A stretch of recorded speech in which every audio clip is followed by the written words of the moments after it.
Welcome to the latest and free tank that Wargaming have released on World of Tanks console. It is the Scorpion, or the Scorpion G, but the unskinned version.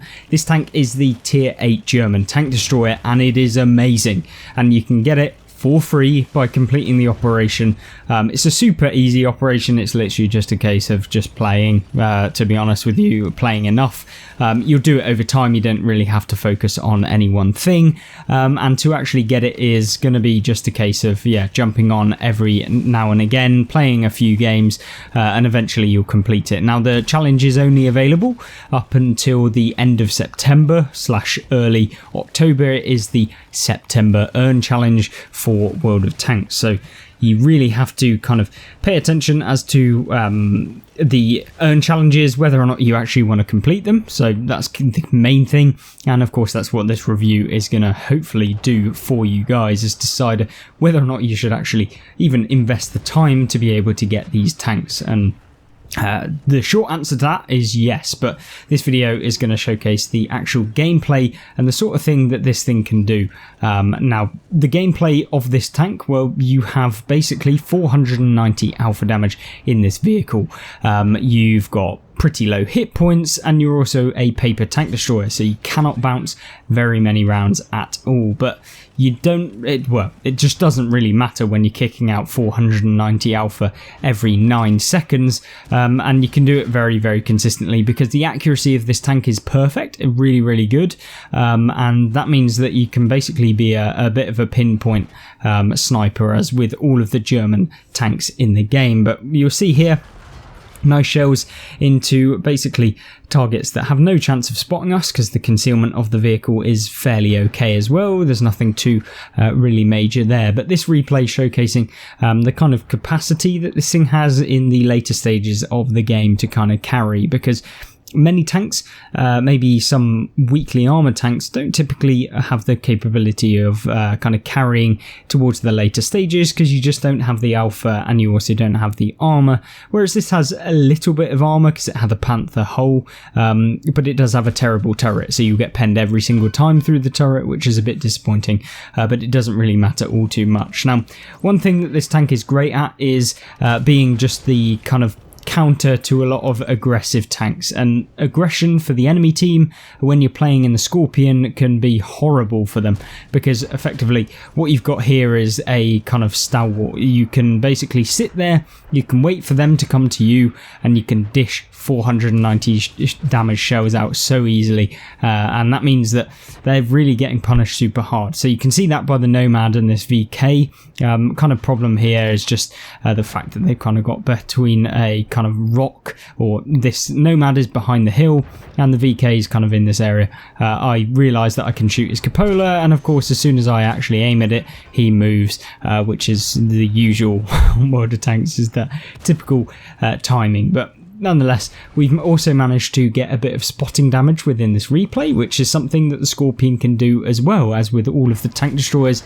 you can go for spotting at the same time, and what that will allow you to do is not only have good kind of games where you're dealing a lot of damage, but because this is a premium tank, you're going to be able to earn a ton of silver, and especially if you have a lot of the ×2 silver boosts that you get from completing various different season challenges and alike and stuff like that. There's tons of them at the minute that you can complete. So as soon as you've done all of those, you can jump in your brand new free premium that is the Scorpion, and then earn a ton of silver, because this will probably net you on a good game about 300,000 silver when you have a good game with a ×2 silver boost. On a bad game where you're basically firing only premium, you may make, I don't know, 50,000 silver without premium, or without kind of any of the bonuses that this vehicle gives you, and that, I mean like the ×2 silver bonuses. So yeah, 50k is probably about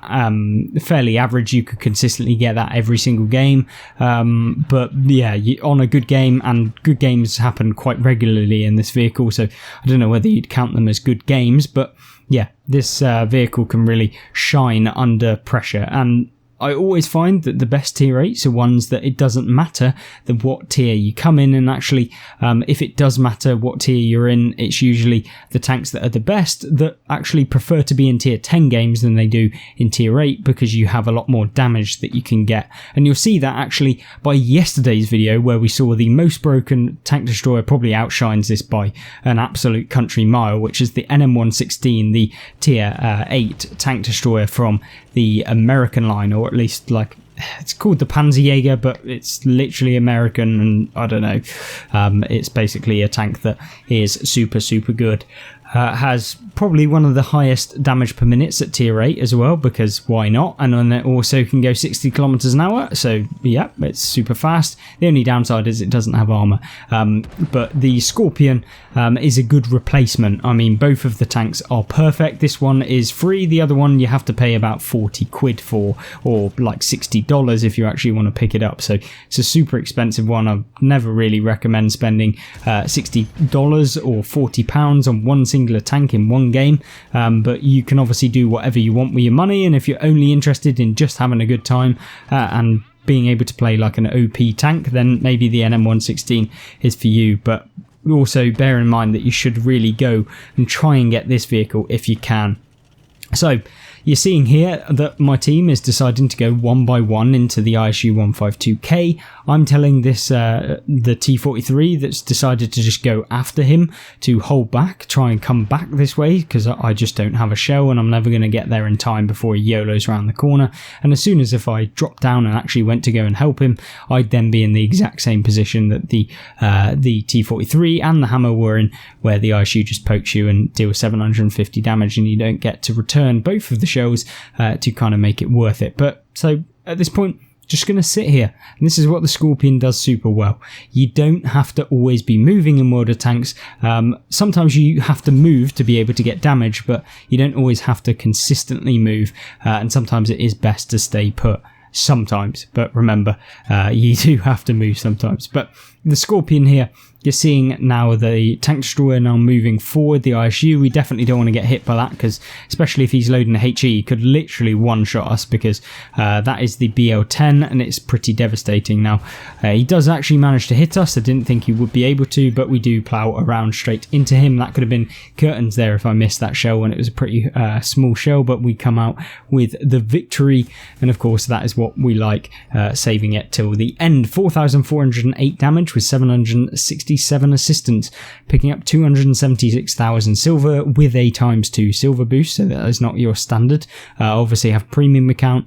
I don't have the season pass premium bonus that you get yet for the silver, so that's kind of could be increased even more, but there you go, a fantastic result in the Scorpion. Let's look at another one. The next replay, Pilsen.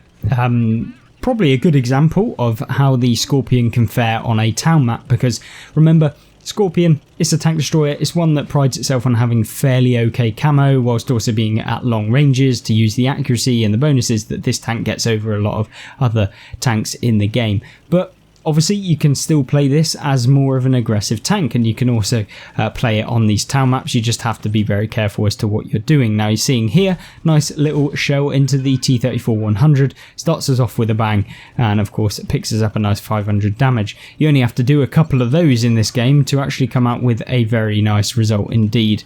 The one problem that you may have in this is that the turret traverse is pretty slow, so if you are not kind of predicting where the tanks are going to be, or your internet's terrible, or alternatively you just miss a shell like that, then yes, you are going to be able to be significantly disadvantaged in those sorts of scenarios. But it is a very slim kind of chance that you kind of YOLO a shell. Most of the time you do want to make sure that you are fully aiming, and if you do fully aim in this, you're going to end up 9 times out of 10 being able to hit the opponent, and 9 times out of 10 you'll probably pen. And even if you aren't fully aiming using the scope, you can still auto aim with this and come out fairly well, especially on tanks like the AMX.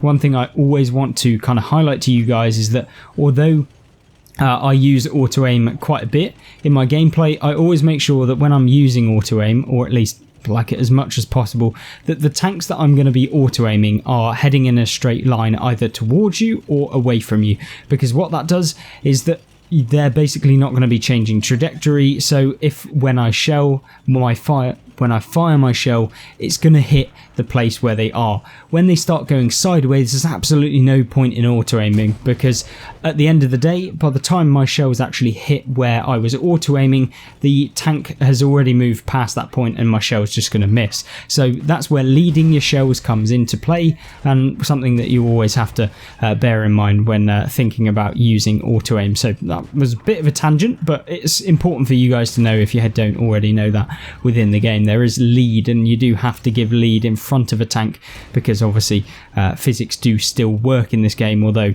debatably at some points. But nonetheless, what you're seeing here, a little bit careful. I don't know if this Lioness is still alive. We've got a Churchill 7, which is probably the nicest tank to come up against. It's basically a free pen, and you can farm it for all of its hit points, and it gets a decent chunk of those as well. But yeah, you're able to do a decent amount of damage really easily, and of course very reliably with this vehicle. The game 9 to 7, so it's a fairly easy kind of game. We're not having to really worry too much about whether or not we're going to win this, so we can kind of push forward. And by pushing forward, we also need to be careful of the left hand side of the map. We do have a paladin who's moving through the central area of the map, and you're going to see us kind of auto aim. I always auto aim first, and then that kind of centers the target a lot of the times, and then I'll kind of aim from that point once I've auto aimed the person. I don't fire when I'm auto aiming. You see me use it literally. Prime example just there is that I'll lock on to the IS, and then we'll kind of aim in from that point. It saves you time. It means that you don't have to go into the sniper view and adjust like majorly, so you can kind of just come in, deal your damage, and then you can go again. So you're seeing that here up against these tanks. Now the IS-3 here, we can get a nice little shell onto the kind of side of him as he's kind of angling. Well, there is a tank destroyer on the enemy team that's still alive, so we've got to be a little bit careful of him, and there's obviously someone in the cap, and we place another lovely round into the IS here. And of course now it's time to try and get towards the cap circle. Don't know if we'll be able to do it, but we'll have to wait and see. And then the WZ manages to get a little shot on us, which I was very, very surprised about, but showcasing that you can still on town maps pick up 4,000 damage. The kind of end of that, I didn't really need to move, and that's what actually got us taken out at the end of the day. But let's have a look at the results screen and see if we did win the game. So we did manage to win the game, of course, the victory screen right here, and we do come top again in this replay, picking up 4,700 just under, but we did get taken out, so yeah. A little bit annoying, but nonetheless it could have ended up with a superb game, but we had a decent one, and of course picking up a decent amount of silver. This was before I put on the ×2 silver boost, so you can see the typical amounts that you can get, and dealing 4,000 damage is not as hard as it may seem. That's only 10 shells, remember, with this vehicle. So yeah, it's doable, especially as a great learning way of kind of learning tank destroyers. This vehicle is kind of the best one to go with, but nonetheless, I hopefully that gives you a good understanding of what this free tank is, whether you even want this tank to begin with, and of course it is one of the best in the game as a tank destroyer at tier 8, so yeah, make of that what you will. Of course, let me know what you think of the vehicle. Is it completely different from what I've kind of showcased here? Let me know in the comment section down below, and hopefully you guys will have a fantastic rest of the day, and hopefully you'll get this as quickly as possible. Thank you, and I'll see you there. Goodbye.